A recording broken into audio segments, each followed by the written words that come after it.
Hi friends, it's time to continue reading Merlin Mission number 8, Blizzard of the Blue Moon by Mary Pope Osborne. Chapter 3, Lost in Central Park. Jack and Annie kept walking until they came to the ice pond again. We've been here before, said Jack. We're going in circles. How do we get out of the park? We have to try to walk in a straight line, said Annie. Annie and Jack struggled on. Jack kept looking back, trying to catch sight of Teddy and Kathleen again, but it was getting harder and harder to see anything. Wet snow kept sticking to his glasses.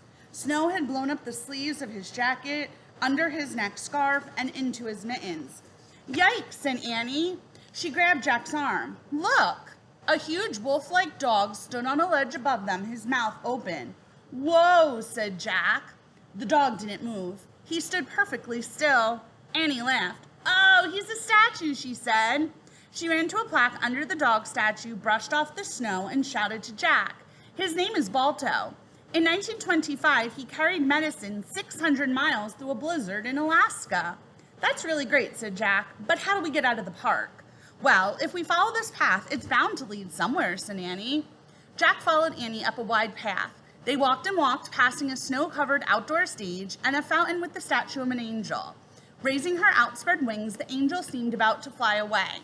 Which way now, said Jack. Two paths led away from the angel fountain. One to the right, one to the left. I don't know, said Annie. Pick one. Jack headed to the left. Annie followed. They passed a frozen lake and walked over an arched bridge. Jack kept his eyes on the ground and walked and walked and walked. Every time he lifted his head, the snow felt like needles against his skin. Jack tried to keep walking in a straight line, but the path they were following began twisting and turning like a maze. Different paths branched off, curving this way and that. Jack remembered information from their research book. The park has 32 miles of winding footpaths. We have got to get off these paths, he shouted to Annie, or we'll be lost in Central Park forever. Annie didn't answer. Annie! Jack shielded his face from the cutting wind and looked back. He didn't see her. Jack turned around and around looking for Annie, but he couldn't see anything. The world was completely white. Annie! He cried. Had she gone off on another path? Was she lost? Annie! She could wander around in the storm for hours, thought Jack. She could freeze to death. I have to find her. Jack tried to stay calm. He took a few breaths. A rhyme, he thought.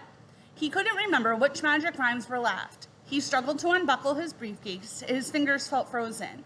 He pulled out the book and hunched over it, trying to shelter it from the storm. He wiped his glasses off and read, Turn into ducks. That wouldn't help. Pull a cloud from the sky. That would only make things worse. Find a treasure you must never lose. Is Annie a treasure, Jack wondered? He'd always thought of a treasure as something super valuable, like gold or silver or rare jewels. But right now, Annie seemed more valuable than any of these things. She seemed like the most valuable thing in the world. Jack found the rhyme and shouted, Treasure forever must never be lost, call, bast. Jack! Jack whirled around. Annie was standing right behind him. There you are, she said. I was afraid you were lost. I wasn't lost, said Jack. You were lost. He slipped the rhyme book back into his briefcase. Not me, you, said Annie. Whatever, said Jack. Just stay near me right now. He took his hand and gripped it tight. Okay, let's figure out what to do. Wait, is that a castle over there, said Annie. A what, said Jack. A castle, look. Peering through the storm, Jack saw a small castle sitting on top of a snowy hill. A light burned in a window. A castle in Central Park, Jack said. That's weird. Let's go see if anyone's inside, said Annie. Maybe they can help us. People in a castle might know about a unicorn, or at least know how to get out of the park, said Jack. Jack and Annie struggled up the stone steps that led to the castle. At the top of the steps, Jack glanced back at the park. He could barely make out two figures in the snow, one in a dark cape and one in a raincoat. It's them, said Jack. A cloud of wind-driven snow blew over the couple. Jack kept looking, eager for another glimpse of the two young enchanters, but the snow hid everything in sight. They'll find us, said Annie. Come on. She pushed open the door to the castle and led the way inside. The door slammed shut behind them. Jack and Annie stood in a dimly lit hallway. Hello? Who's there? A man called. Jack and Annie, shouted Annie. A tall, thin man came down a curving stone stairway. He wore an old-fashioned blue striped suit. Goodness, 2 children, he said. What are you doing here on a day like today? We got lost in the park, said Jack. My name's Jack, and this is my sister Annie. Pleased to meet you. I'm Bill Perkins, said the man. Welcome to Belvedere Castle. What is this place, said Annie. The castle was built in 1869, said Mr. Perkins. It was meant to be a delightful surprise when one wandered the park. Today, it's a delightful surprise with the nature observatory and weather instruments inside. Weather instruments, said Jack. Yes, I've come from the U.S. Weather Bureau to check them, said Mr. Perkins. I'm afraid right now our data is telling us that the weather's undergoing a rapid and terrible change. Jack shivered in his damp clothes. Our data is telling us the same thing, he said. A storm has blown in from the Midwest, bringing wind and snow, said Mr. Perkins. But after nightfall, things will get worse. Another storm is coming up from the south, gathering speed on its way. That sounds serious, said Annie. It's worse than serious, Mr. Perkins said. It's disastrous. After dark, the two systems will meet and create a monster blizzard.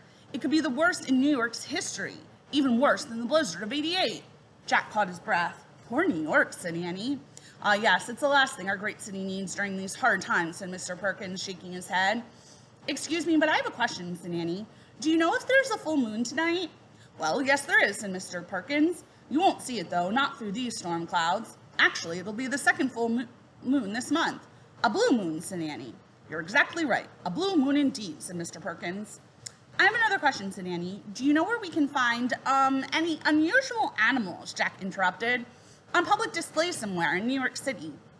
Well, your best bet in New York would be the Bronx Zoo, said Mr. Perkins.